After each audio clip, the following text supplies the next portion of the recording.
Tonight, let's ask a quiet question. When you look inside, what do you actually find? David Hume, an 18th century philosopher, tried just that. He said, with his experiences and reported something surprising. He never catches himself without a perception.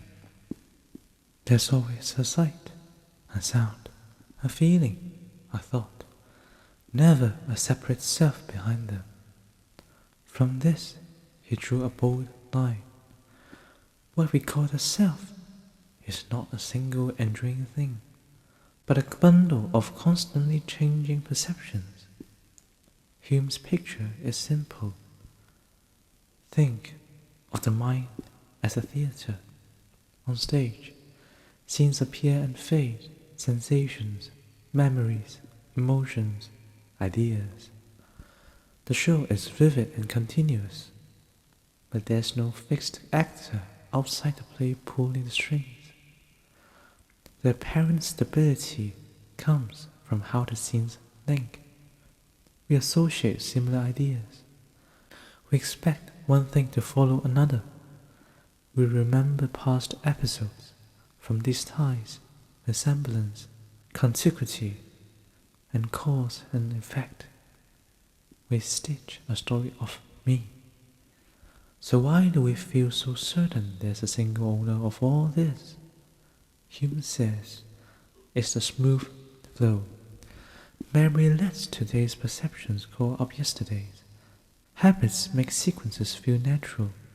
The gaps are small enough that we slide over them. The mind loves unity, so it drafts one. The I is a useful fiction, a label for the organized bundle rather than a separate substance behind it. Two quick examples. When you wake, the stream continues from where it left off. Same room, same phone, same plans. So you feel like the same person. When you tell your life story, you select and connect episodes into a line that leads to now. The narrative adds coherence. It doesn't prove a hidden core. Is Hume too skeptical? What about responsibility, promises, or grief? He doesn't deny continuity. He locates it in psychological connections, overlapping chains of memory, character, intentions, rather than in a metaphysical pole of self. Where those connections are strong, we treat the person as the same. Where they're fray, identity grows fake. That fakeness, Hume thinks, is a clue that self is a matter of degree, not an all-or-nothing essence. Takeaway.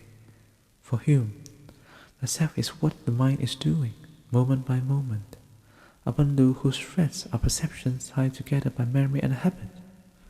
The feeling of a single owner is a construct, not a discovery. Sleep well.